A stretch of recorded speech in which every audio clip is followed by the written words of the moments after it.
So again, thank you for joining us and being here tonight. My name is Tabitha Boschetti. I'm an assistant planner with the City of Tualatin Community Development. And we are here to share a piece of current work that is furthering the future of housing in Tualatin. Particularly, we're here to talk about what is often referred to as middle housing, creating more options in between new single-family houses on large lots and apartment buildings, as well as making the process for creating more homes more straightforward. Before we jump in more, I do want to introduce the folks who are here with the city, as well as all the consultant that we're working with, MIG. So again, Tabitha Boschetti, assistant planner. I'm also joined by Erin Engman, our associate planner, and Steve Coper, our assistant community development director. With MIG, we're joined by John Phoenix, Sue Garner, and Matt Straight. And they'll also be jumping on to answer questions in that Q&A feature at the bottom of your screen. So just making sure that everyone is situated. We know the Zoom webinar can be a little bit funkier than your meeting functions. So we do want to lean on that Q&A in your bottom area. Again, we'll be trying to answer those questions as they come in. And then we'll also be putting our responses on our website a couple weeks from now if we do have more questions than we can get to this evening. Additionally, we'll be putting a recording. This meeting is being recorded. We'll be putting that recording also on our website.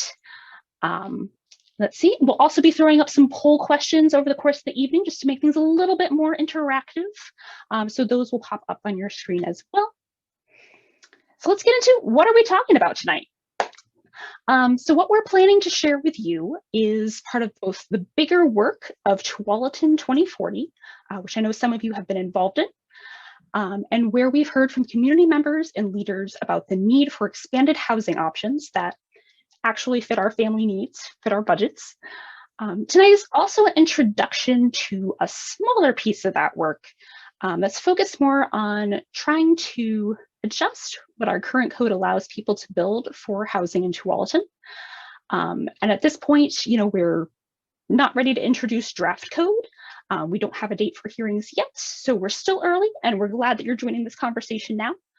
And we are interested, of course, in hearing initial thoughts on that direction, and hope that you stay with us through future steps.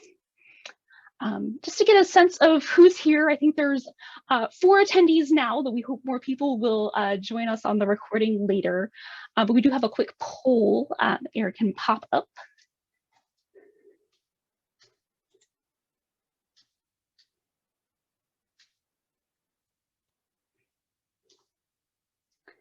All right, so our first question is a bit of a quiz, just to get folks warmed up. If you know what year Tualatin became a city.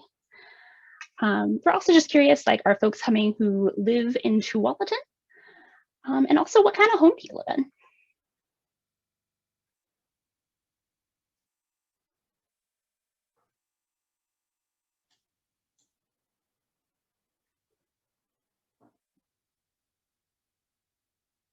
Let's see, I'll give that maybe another 30 seconds or so. Likewise, I know that I am often making dinner when I watch these. All right. Let's see, do we want to see what our results? Sure, I'll end the polling now and share the results. All right. So real quick, 1913 is the official answer. Fun fact, looks like we've got a mix of folks who live here or go to school here.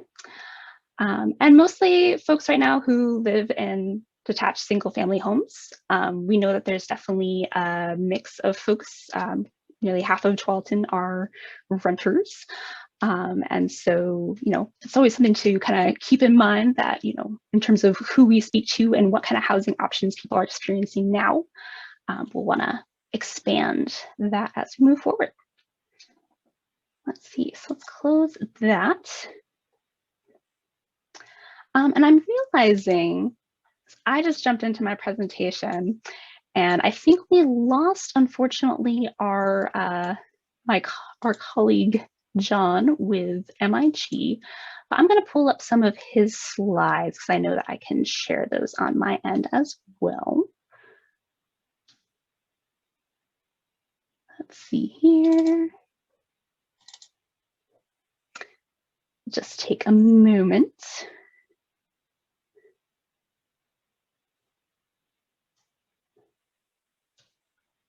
I know that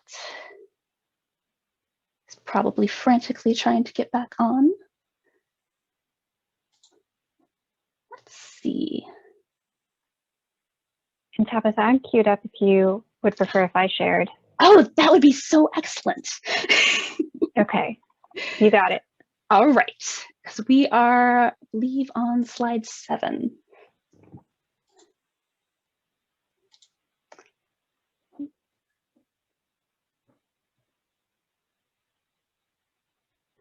There we go.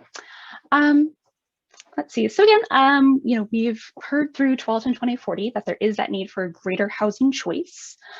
So with that, staff and consultants at MIG are looking at ways to remove some restrictive barriers that limit housing types and make it harder to predict whether or not you can get approval for a home project. Many of you also know that the state of Oregon has adopted rules that prompt cities throughout the state to eliminate unreasonable cost and delay on housing projects and allow these housing types in all residential zones. Let's see, so the changes that we're talking about tonight would get Tualatin ahead of the curve on those issues. And a schedule for just this chunk of the project, MIG has started doing some analysis for us this fall and winter with what our code allows now. And in the springtime, we're looking forward to presenting the first draft of potential code changes. So right now, we're still in that kind of conceptual realm, talking about concepts for like what we could see in that code, what we could change, what we can play with. And that could put us on track for adopting code changes later this year. At the same time, this isn't our only effort for housing. We're also working on our housing production strategy that looks at other ways of encouraging more affordable housing types, responding to that broader Tualatin 2040 set of goals. Zooming out more, talking about that broader Tualatin 2040, some of that reaches back to the Tualatin Tomorrow project, which I know a lot of folks were also involved in. Efforts to update our code, and we've also recently gotten to update some of the policies that are in our comprehensive plan that relate to housing that City Council adopted later last year.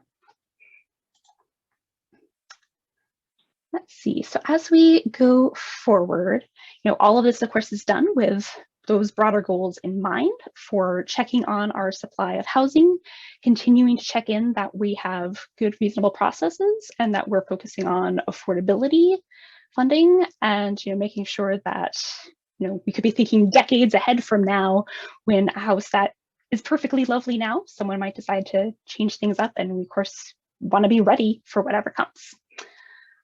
So as one more thing to show you just a little bit of the state context on our next slide here, there are 2 housing bills that we're also particularly responsive to. So there was something called House Bill 2003, which is that housing production strategy I was mentioning, but then also on our next slide, House Bill 2001 is really what kind of gets toward that middle housing element here. And so that's where we're looking at that state push for greater housing options and removing barriers. And through the work that Tualatin is doing, we're hoping that we would meet those and get ahead of the curve on also being consistent with the state goals. Let's see. So there's one last thing, just as I'm setting things up here. There's obviously a lot of great homes in Tualatin, really cute places. But we also know that there are people who work in Tualatin who are struggling to find housing. A lot of our community are struggling to afford the housing that they do have, while others are finding that their housing might not quite meet their needs. So like an example of this, I recently spoke with someone who has a vacant piece of land and is interested in building a duplex.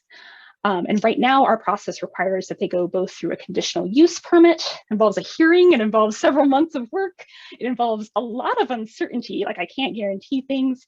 And then they also are going to go through architectural review. So part of what we're also looking at is, can we find better solutions for this? Can we find smoother processes and more straightforward, predictable ways for, the person who wants to build a duplex on the lot that they own and wants their dad to move in?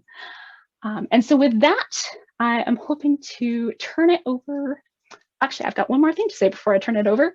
I think we've got 2 more slides, but then I do want to turn it over to MIG to talk about possible solutions.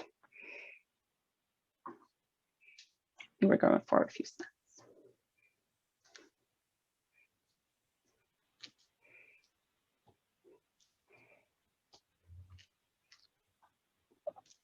I think the next slide. All right. Thank you, Tabitha. So, the city has been obviously working really hard at providing housing choice and providing options. And so what we're going to talk about next is some solutions. So we've kind of built up the case for why housing choice matters more now than ever before, potentially. So we're going to walk you through some solutions and tell you a little bit more about what the city's doing in particular to help meet these significant demands. All right, next slide, please. But before we get into that, we wanted to ask you a couple of questions. So get your mice ready, get ready to click. So the first one is, we're going to talk a little bit about zoning, and we're all planners, and so to us it's pretty second nature to talk about zoning, but we realize it is kind of a hidden topic, and so we want to ask you, in general, how familiar are you with zoning regulations where you live? And by zoning, we mean things that control how your land is used, what you can develop and do with your home or your property, the design standards, and so forth. So let's see if our poll feature works. We'll get that up and running. All right. So there's the first set of questions. So the first question, how familiar are you with zoning regulations where you live? So very familiar. You go to the planning counter every day and know everybody on this webinar by first name basis. Somewhat familiar, you've heard of it, but not really sure what it is. Not familiar, not sure, or other. We might as well do the second question too while we have it up here. So the second question, kind of getting more into the nitty-gritty and zoning. The second question is about what percent of Tualatin's residential land supply is considered buildable. So if you think about the entire city of Tualatin, how much of it on a percent basis could someone build a home? It's vacant, it's ready to go. So we've got some choices here: 2% or 51 acres, 10% or 250 acres, or 25% or 639 acres. And I think we've got a fourth option on the screen in the back, but let's just do these 3 for now. All right, a couple more seconds to make your choice. All right, why don't we close the poll? See what the result is.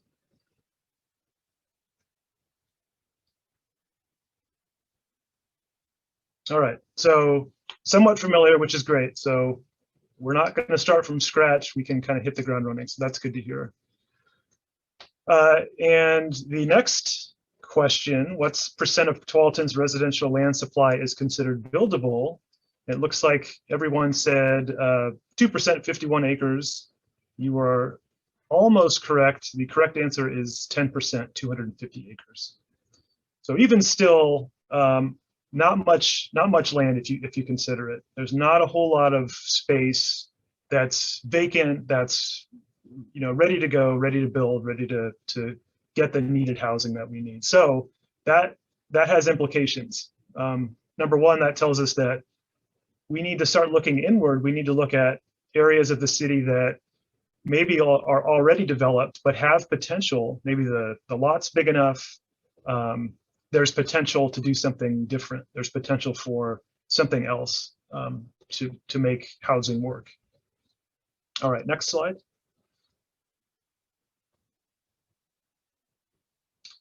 So here's a figure that comes out of the city's recent housing needs analysis. And what this is showing us is, of all of the residents in Tualatin, those that own a home or that rent, so the home ownership figures on the left, renters on the right, of residents in Tualatin, of all the housing units, the majority are either single family detached or multifamily. And multifamily has a few different types of housing that can fit within that category. But if you look at the tiny sliver of single family attached, that kind of light blue, it's very small. And that's both for those that own their home they live in and those that rent the home they live in. So what this tells us is really it's an either or. You either live in a single family detached or you essentially live in a multifamily structure, and there's not much choice in between. So next slide, please.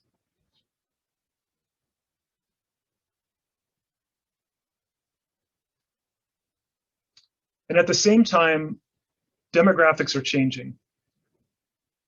The idea that a home really is the single family detached to raise a family in, that doesn't really meet the needs of everyone in Tualatin. And that's rapidly changing.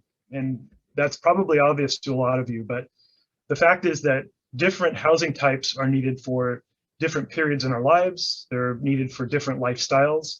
What's functional for a single adult, maybe a studio apartment or a small home, isn't going to really cut it for a young couple or a family that has a child or children. It's also different for those that want to stay and age in place. To live in Tualatin, to stay here, they may see that they want to downsize, go from their big house, they had a family and the kids are now on and having their own families. Now maybe it's time to change things, maybe move into a condo or a townhome or something a little bit more manageable. So it's important to think about the fact that there's demand for all sorts of different housing types, not just a single family detached or a apartment complex. And the topic of our presentation really focuses around the solution to that, which is middle housing. So this graphic you might have seen before. It's a pretty common one out there, but essentially it shows the wide variety of housing types that are missing, that exist between detached single family on one end of the spectrum and more of the mid-rise, even high-rise apartments or condos on the other end of the spectrum. There's a whole range of different housing types in between. And the term was invented, around 2010 by an architect to describe this kind of missing housing stock that existed pre-World War II. It was common back at that time, but you didn't really see it much at all post-World War when there was a boom in single-family residential housing. There was advent of the automobile, there was freedom of choice, freedom to get around. So we really saw a lot more housing stock that was really predominantly single-family detached. In fact, in most cases, anything else was essentially outlawed. So if you didn't have a single-family detached home, you're going to see not much other choice. And in some cases, in a lot of cities, that hasn't changed. Tualatin isn't quite that way, but what we're talking about tonight is what would it take to modernize zoning to really start allowing and encouraging this missing middle housing type. So I'm going to talk about the different types of middle housing that we might see in Tualatin.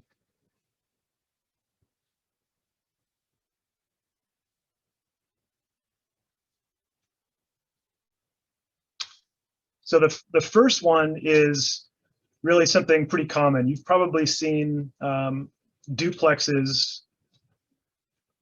share my screen here. Sorry, folks, we're just transitioning between presentations, so we'll get this up and running here. All right.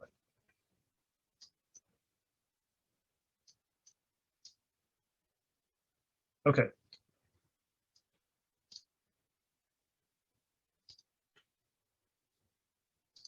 One second here.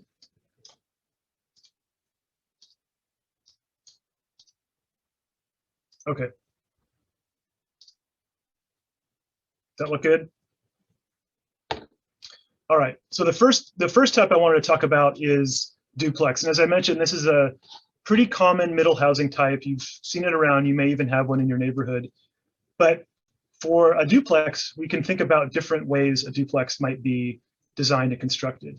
One of the most common is a house that looks just like a single family detached house, but has 2 units within it. And so you'll typically see, two entrances. But a duplex could be detached, like the top right image. It could be attached by a common garage. It could be side to side. It could be stacked. There are lots of different ways a duplex can be designed. And that's important to keep in mind, because when we think about how these types of houses can fit within existing neighborhoods, you might want to see different styles and different types of construction. Triplexes and quadplexes are similar. So, the image on the left or even on the right kind of match the appearance of a single family home, but in reality, you've got multiple different units within that structure. So the one on the left, this is a single family, single story plex. So this is a triplex, and the one on the right is a 2-story. So you might have, 3 or 4 units with different entrances, and these examples, these just show some different configurations of that. But again, important to keep in mind the different flavors these come in and types of construction you might see. And perhaps the most common middle housing type is a townhome. And so the key difference here between a townhouse and a plex, a duplex or a triplex or quadplex, is that townhomes are on their own lots. So the difference with duplexes and multiplexes is these are all units that are on a single lot versus a townhome. They may share a wall, but they're on their own lot. So a pretty big difference here. But the other thing with townhomes is these are probably one of the most common middle housing types that you'll see around the region. And so a couple of benefits here. One, you have your own tax lot, so there's some benefits that go with that. But these are also pretty good solutions for smaller lots. When size is an issue, you have to make sure you fit things in. And there's some different designs we can talk about for how we control parking, for example. If you have a narrower lot, there isn't that much street frontage and so on. But townhouses are a very common type of middle housing. On the other side is the cottage cluster or kind of garden courtyard homes. And these aren't as common in our region. Again, these were a type of housing that was pretty popular pre-World War II. We don't see much of that these days, although there are a few examples around the Portland metro area. But these can be defined as 3 to 4 to even 5 smaller houses, and we're talking about 900 square feet here. So fairly small houses around a common courtyard, a common open space. And so the defining feature here is really that open area, that courtyard that kind of has a blur between a public and private realm because you see that green space, that open space. So these are homes that kind of front that common courtyard. Oftentimes you'll have parking that's separated from the homes, and they're usually walk up. So you park in one area, and as the graphic on the bottom right shows, you walk up to these homes. So talked about what the different types of middle housing can be, those different flavors. But the question we wanted to bring up tonight is, well, what do we need in Tualatin to allow for more middle housing and to encourage more middle housing. We talked about the need for this, the evidence for this, but what do we really have to make that work? And the quick answer, not surprisingly, is there is no silver bullet, there is no easy answer to that, but there are a variety of different tools that we can talk about to affect change, to make that happen. And so tonight we wanted to really highlight three that the city's been working on that we're helping with, and those are noted here. So the first one is going back to zoning.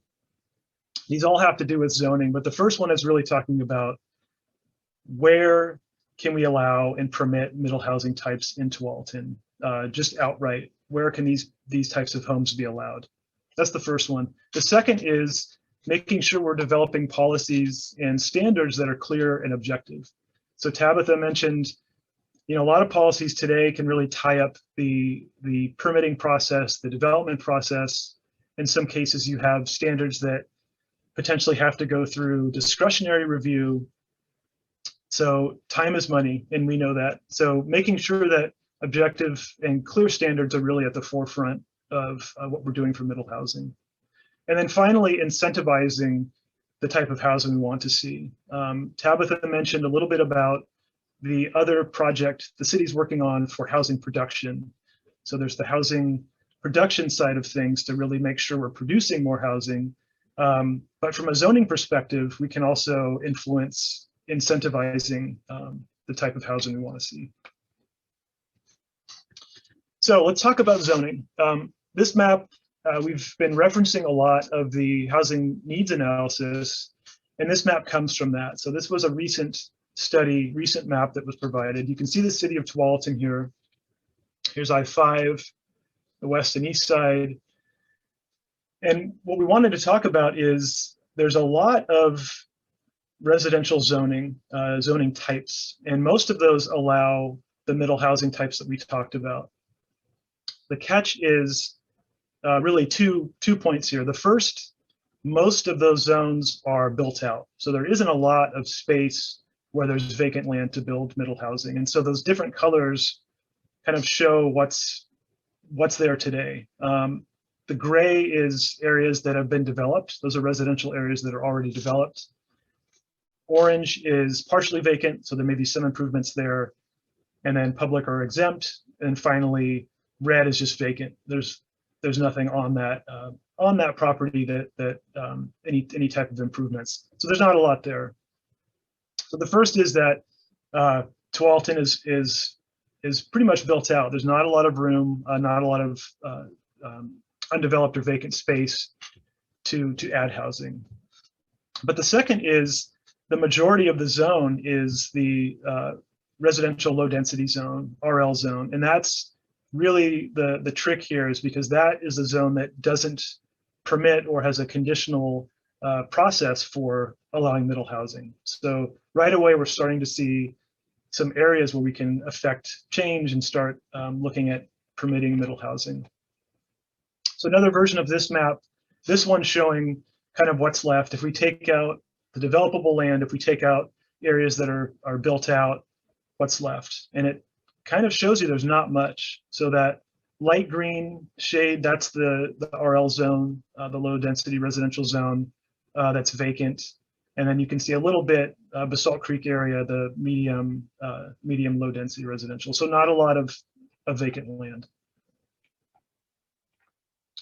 So the second point goes back to the standards, and zoning is really effective in influencing the standards, both in where a structure can be built and its appearance in terms of design features and design standards. And so these two columns just are really basic summaries of what planners do and how zoning works in influencing housing and the development of housing. So the left column is siting standards, and these affect the position, the size, the scale, the form of the structure. So if you imagine looking at a vacant piece of property, this would be looking at, how big would the building envelope be? What's the density? How many homes can we place here? So siting standards include the ability to determine the minimum lot size, the density, things like setback, how far is the home from the street, from your neighbor, from your yard, building height, and then parking, required parking. The other thing that zoning does is allow us to regulate the design. And there are a number of ways that happens. We have a few of those shown here, and those are the front entry orientation. So controlling where the front door is in relation to the street. Facade improvements. So things like, awnings, windows, and so forth. So a variety of ways that we can control and help implement the desired form of the building. And to make clear and objective standards, we really want to think about 4 key things from the beginning to the end. So the land use process is the first one, and this is really how the city regulates when a builder, a homeowner, someone comes into the city and says, I want to build a duplex, or I want to build a home.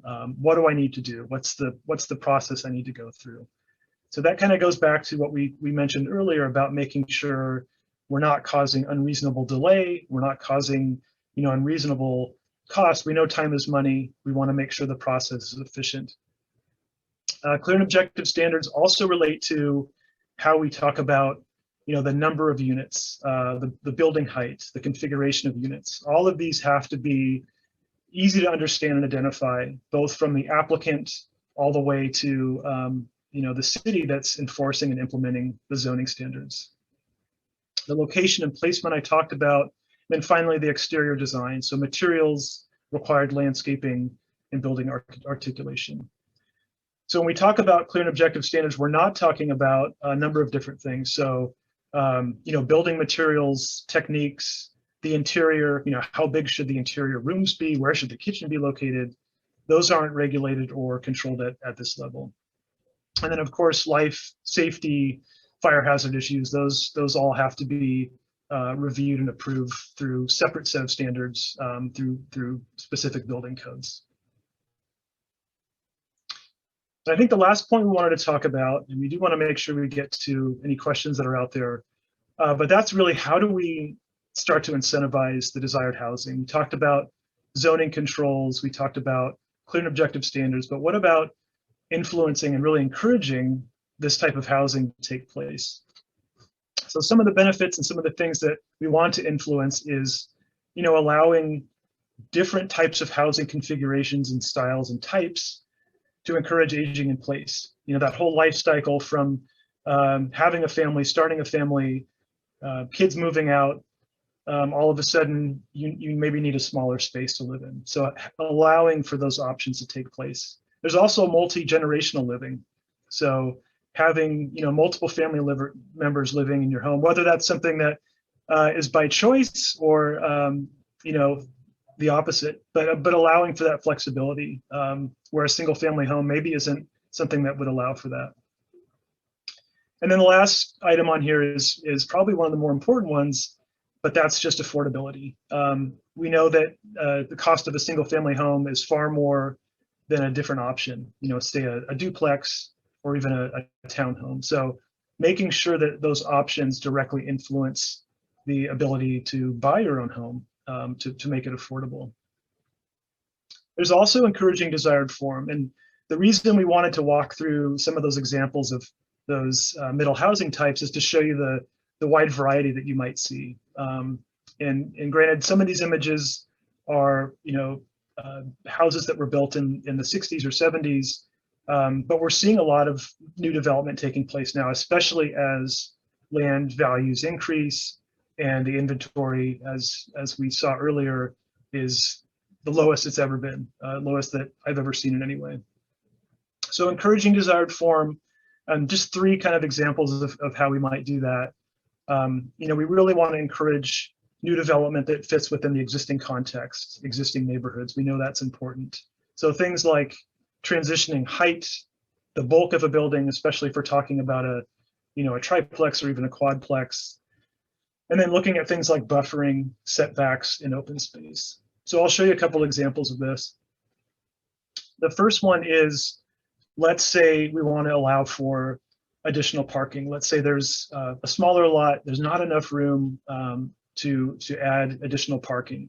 So what we might do is maybe reduce some of the building setbacks, kind of like this example on the bottom left, to maybe influence where additional parking could take place. And so a lot of townhomes in this case have a, kind of a parking courtyard or an alley access parking where there's not a lot of space on the street in front of the building. So why not we look at some options behind the building or even underneath in some cases. So thinking about the trade-offs here, if we want more parking, maybe there's a way to change those siting standards to make that happen.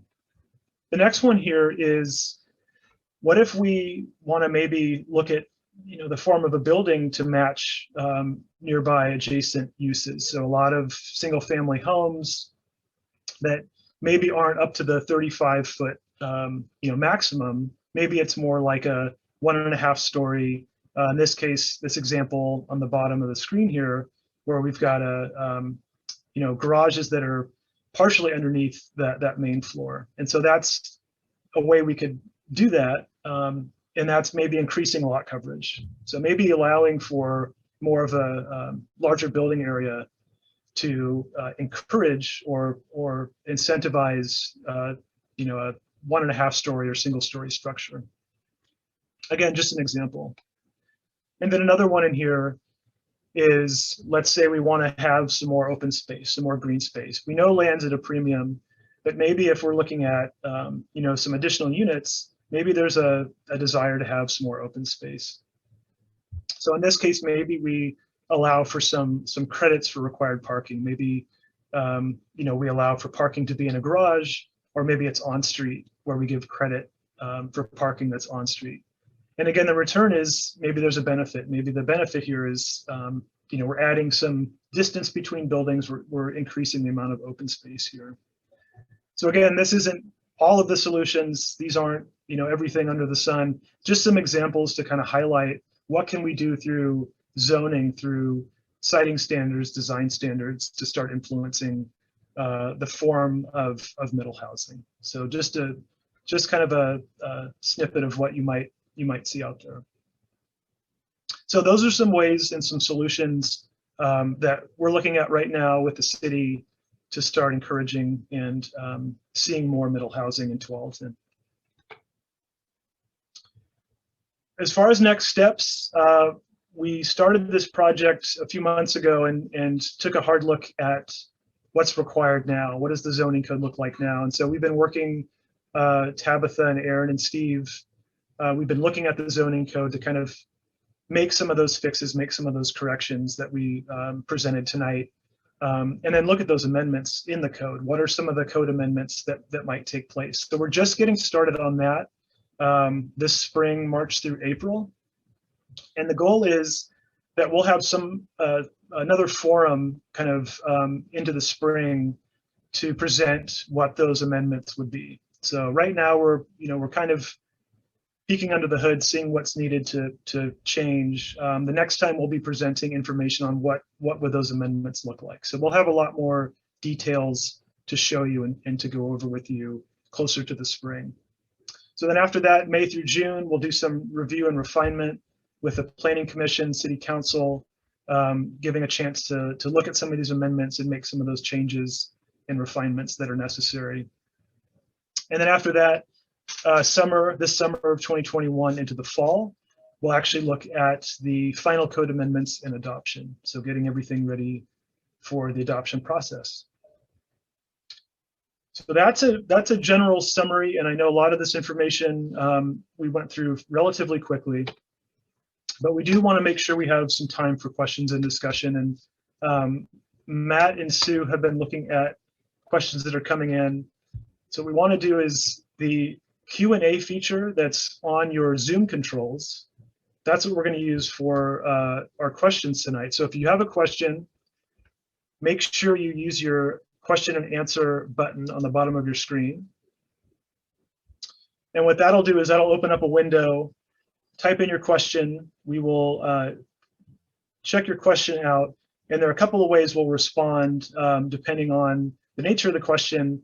There might be a very complicated question that we'll need more time to address. We could talk about that tonight, but we might want spend more time looking at that question. We may not have all the answers to respond to that tonight. So we'll either respond in the message, respond together as a group, or we will provide all the questions and answers, and that will be on the project website here, tualtinoregon.gov /planning/middle housing. So the project website for you to see, where we'll have all the Q&A for tonight's webinar. And the email address here, planning@tualatin.gov. That's a great place to go. Just shoot your email if you have more questions, more comments, especially after tonight's webinar. I know we only have an hour. That's a great place to send your comments and questions.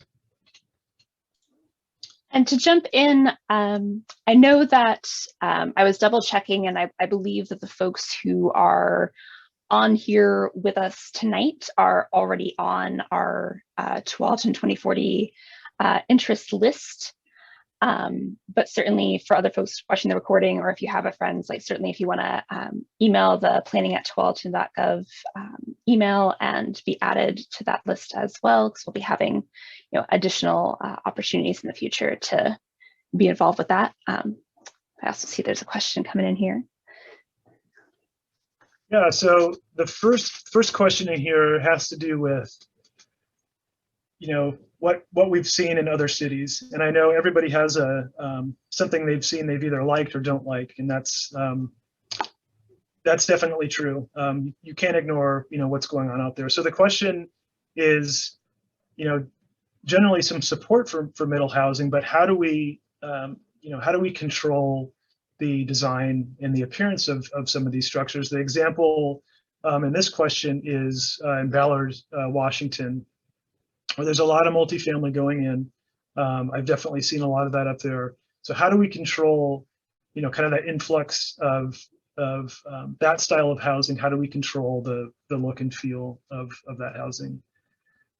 And I think the best way to address this is, kind of going back to that one slide we had, where we talked about that spectrum of housing from single family all the way up to the mid-rise. I think the first thing, and I'm again thinking of when I've been up to the Seattle area, and you see this around the Portland metro area as well, but a lot of what's been going in bigger cities is the sort of mid-rise housing. So these are the podium style apartment condo developments, 5 to 6 to 7 to 8+ stories. Seeing them everywhere. They're popping up quite a bit.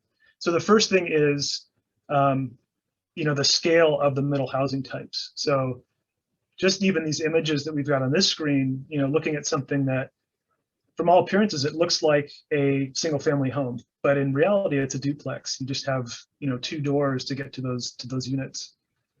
Or something a little bit more contemporary, like the image in the middle. This is more of a townhome. This could even be a duplex type configuration, but a little more contemporary, all the way to the image on the right, which is more of a courtyard cottage cluster type development. So I think the first response I would say to that question, how do we kind of control the influx of overpowering housing that we've been seeing? One is, I think, just the type of housing we're talking about tonight. Plexes, townhomes, cottage clusters. By nature, they're going to be small. So the building footprint will be a lot smaller. The overall effect will be a lot smaller. Height is a big part of that. I think in all cases here, we're talking about 2 stories to 2.5 stories for what you might expect to see. So you're not going to see a 4 or 5 or 6 story type of a development. These are going to be a smaller scale. The second part of that would be overall density. And so when we're thinking about density for middle housing, it could be anywhere from, again, the image on the left, where you've got essentially what looks like a single family home, but basically a duplex, so 2 units, to something like a cottage cluster, which is, let's say 4 to 5 units. So again, I think the scale will be a lot smaller by default, just given the type of housing we're talking about.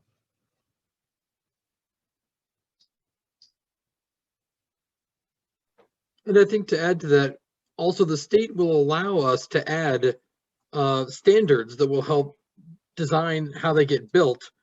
And as long as those are clear and objective, we can add standards for how those look. The rules have to be similar or the same as the model code that the state has put out, but we can regulate how these things look in the end to a certain degree. Yeah, it's a good point, Matt. All right. Well, if you got any more questions, keep them coming. One thing I was going to note here is we've talked about this quite a bit, and we've Tabitha and Steve and Aaron and I have talked with the Tualatin Planning Commission, and one question that's come up is, not just how do we permit these types of homes, or where do we allow them, but how do we really encourage middle housing to take place? We've had a few people say, we obviously need this. How do we encourage that from happening? And so, as far as our zoning is concerned, like we talked about, again, I just want to reiterate the best place to start is with zoning. I mean, that's really the way that we implement the city's comprehensive plan, that we administer what's built and where it's located.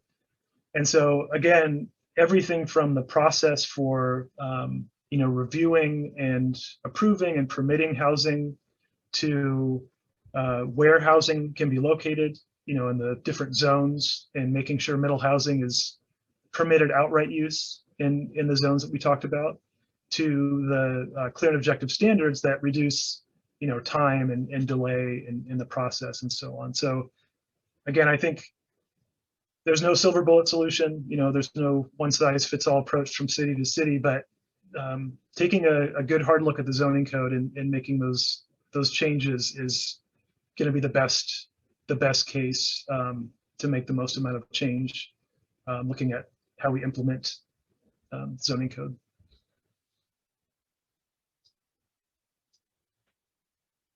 All right. And again, the project website located on the bottom of the screen. We're going to put tonight's webinar, the video recording of tonight's webinar, that'll be on the website.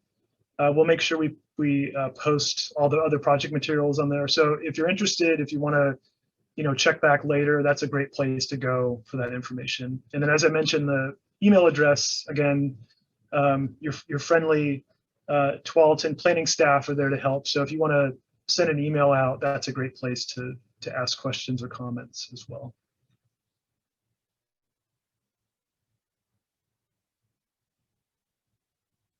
All right, give a little bit more time for questions.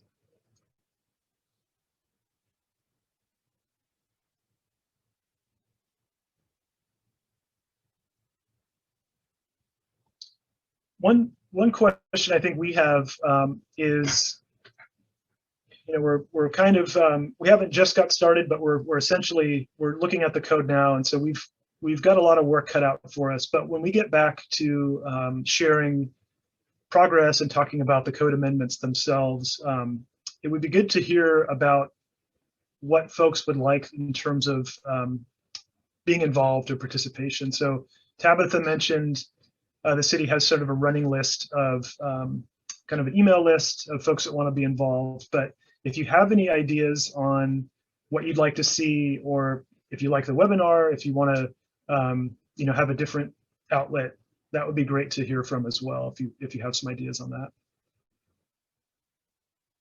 So another question that has come in, why hasn't there been more small cluster housing development? Seems like a great community building setting. Yeah, good question. Geez, I not a realtor, not a developer, but Carol, I would have to say from a planning perspective, the only response I can think of is just demand being one. I don't know if there's as much demand for something like that. And the reason I would think that might be the case is there aren't as many examples here in the Portland metro area, you know, Tualatin, Tigers, Lake Oswego, Wilsonville.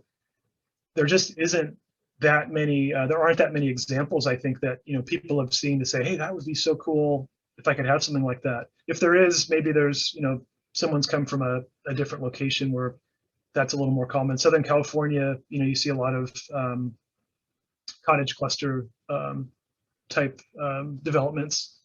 So I think part of it's demand, part of its supply, obviously chicken and egg. But yeah, you know, I think we're talking more about middle housing now. I think now is a good opportunity to start putting that out there to see if there's interest in something more like that.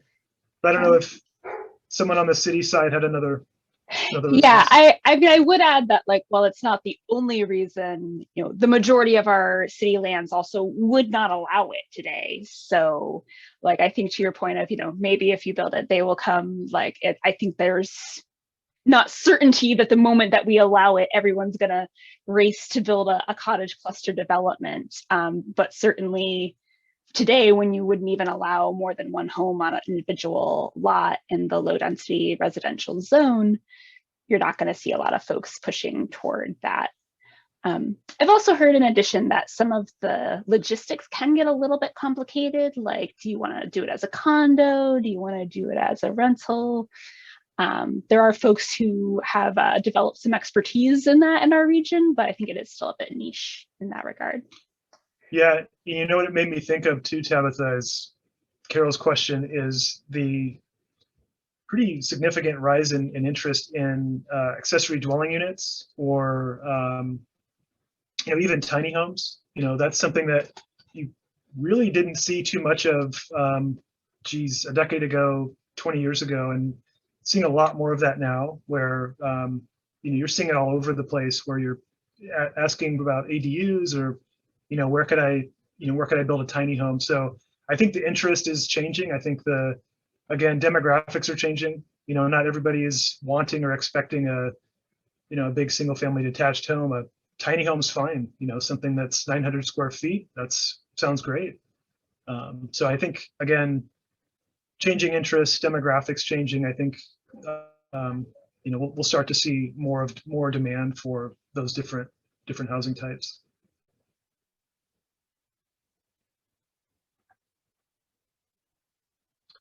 All right, just keeping track of time. So we have a few more minutes. If you have any other questions.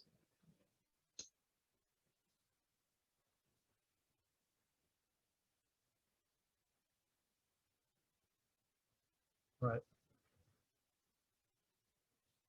So just reading a question that came in.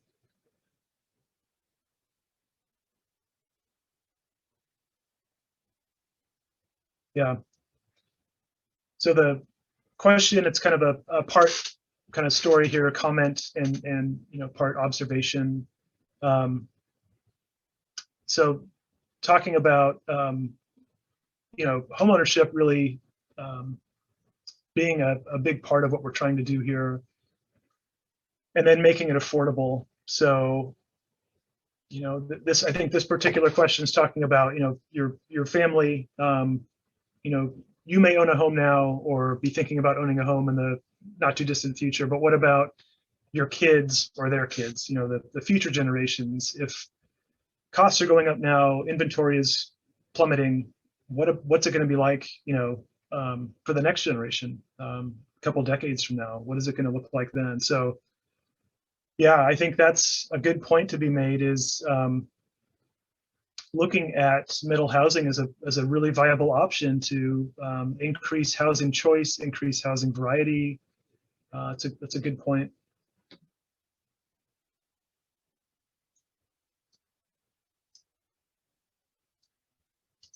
Another idea here is, you know, if you've seen any examples that you've really liked, you know, either in Tualatin, Portland metro area, other cities, other countries, we'd love to hear about it. So if there's an example you've seen, you know, please send it our way. It's always good to see what's going on out there and learn from other places what they did and what's working. We'd like to see that.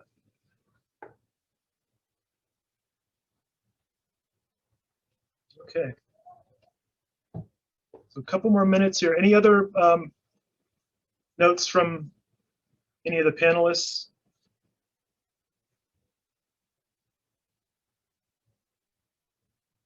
Okay. No, we think you're doing a great job, John. Thank you. Thank you, Matt. All right. Well, we're getting close to 6, and looks like we've got all our questions addressed here. So again, thank you everyone for joining us tonight. We want to stress the project website, so a great place to find out more information, and then the email again. I'll plug that in there as well. If you have some more ideas or thought of something after this webinar, please send the email out. Otherwise, thank you so much for joining us. We hope this was helpful to you, and we'll see you again next time. So thanks, everyone. Good night. Thank you. Good night, all.